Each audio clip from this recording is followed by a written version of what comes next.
Vocês já devem ter ouvido aquela famosa frase, é a economia estúpido, né? It's the economy stupid. Ela foi proferida há muito tempo atrás, em 1992, na verdade, na campanha eleitoral presidencial dos Estados Unidos. E foi dita por um responsável pela campanha do candidato democrata, né, o Bill Clinton, que estava disputando e, na verdade, derrotou, né, o candidato à reeleição pelo Partido Republicano, que era o George Bush.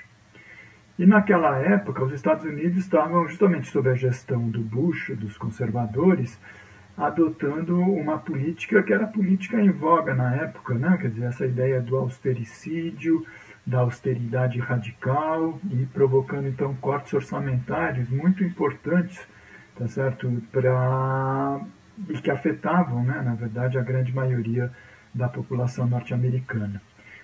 O desgaste do governo conservador era muito grande e a orientação, então, dos estrategistas eleitorais e políticos era que os democratas, que o Clinton pegasse pesado na questão da economia, mostrando os equívocos, os erros, né, do governo do Bush e apontando, então, para uma perspectiva que apresentasse maior flexibilidade e que não comprometesse muito, como estava acontecendo, a gestão de políticas públicas ainda importantes, principalmente na área social, né? Na educação, na saúde, essa coisa toda.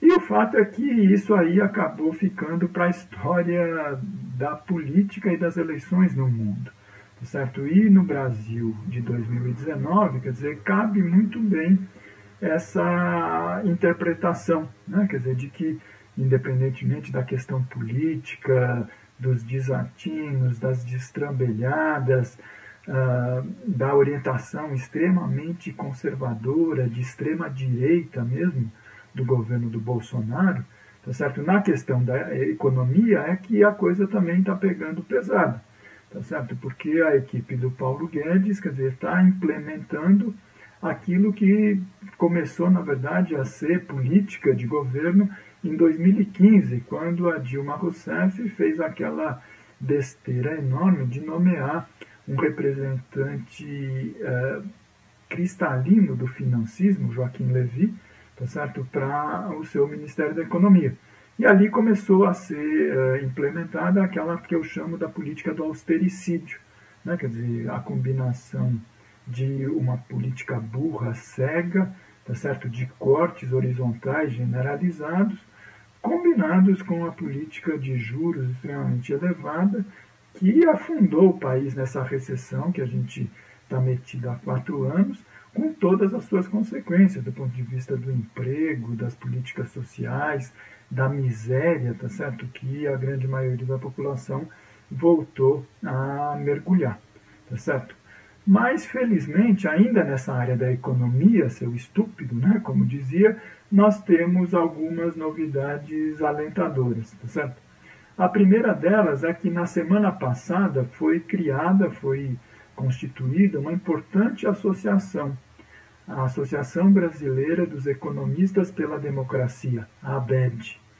E essa entidade, quer dizer, ela procura justamente congregar um conjunto amplo de economistas, professores, pesquisadores, tá certo, que se apresentam na contracorrente de todas essas maldades, esses equívocos que estão sendo cometidos há 4 anos no nosso país. E que o Paulo Guedes continua se agarrando, tá dizer, a todo custo, dizendo que essa é a única solução possível para sair da nossa crise. Então, os economistas democratas, progressistas, desenvolvimentistas se uniram, um pouco inspirados no exemplo de outras categorias, como os juristas, como os jornalistas, como os médicos, tá certo? Quer dizer, que estão se organizando justamente para denunciar, tá certo, todo o retrocesso que já foi implementado e os riscos dos retrocessos que ainda estão engatilhados, tá certo, para usar uma expressão que o Bolsonaro tanto gosta, né, nessa coisa do armamento desvairado, tá certo? Além disso, dessa entidade que foi criada e que está colaborando bastante, tá certo, para denunciar os retrocessos do austericídio, também temos que saudar a opinião que começa a ser manifestada de outros economistas, tá certo? Que têm uma ligação muito grande com o próprio sistema financeiro, com o establishment, tá certo? E que agora estão mudando de posição, exatamente como aconteceu na maioria dos países europeus, nos Estados Unidos. Ou seja, nos países do centro do capitalismo, depois da crise de 2008 e 2009, tá certo? Passaram a ter uma visão crítica dessa ideia do corte mais corte mais corte. Tá certo? Esse grupo amplo, tá certo? Heterogêneo de economistas que antes apoiavam, tá certo? O neoliberalismo, ele se apresenta para o mundo com a sigla de MMT do inglês, Modern Monetary Theory, né? Teoria monetária moderna.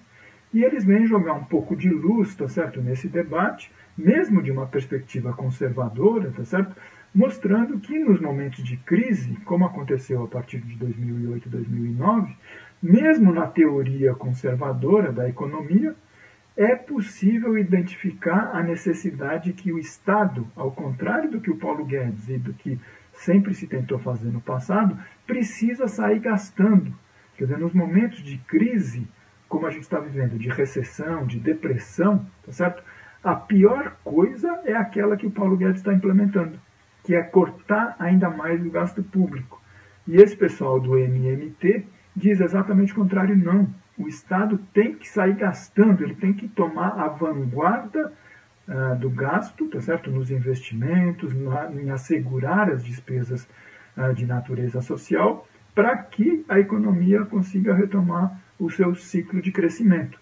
E que quem diz isso, por exemplo, aqui no Brasil, são poucos, mas começam a manifestar, são pessoas como André Lara Rezende, que já foi um importante formulador da política econômica durante os governos do Fernando Henrique, dos tucanos. E ele diz, olha, o que a gente fez durante 20 anos foi um equívoco. Uma colunista, economista importante também para o sistema financeiro, a Mônica De Bolle, está fazendo a sua autocrítica e está reconhecendo que o Estado precisa recuperar o seu protagonismo para superar essa crise.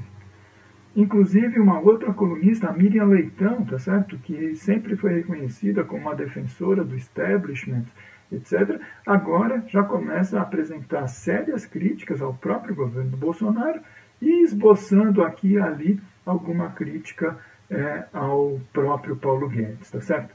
Então, no fundo é isso, quer dizer, a gente está vivendo 27 anos depois aquela situação em que os assessores do Clinton diziam "It's the economy stupid", é a economia estúpida.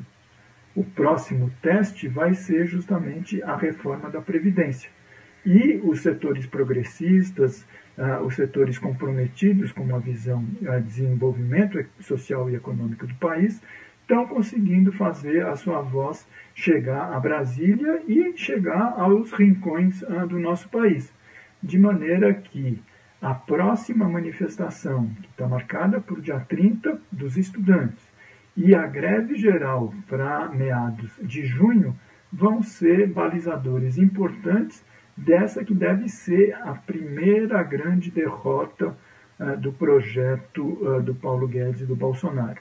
É essencial que seja derrotada a PEC 06 de 2019 e que seja revertida essa orientação de cortes, contingenciamentos do orçamento que estão destruindo o pouco ainda que resta de políticas sociais inclusivas para a grande maioria da nossa população.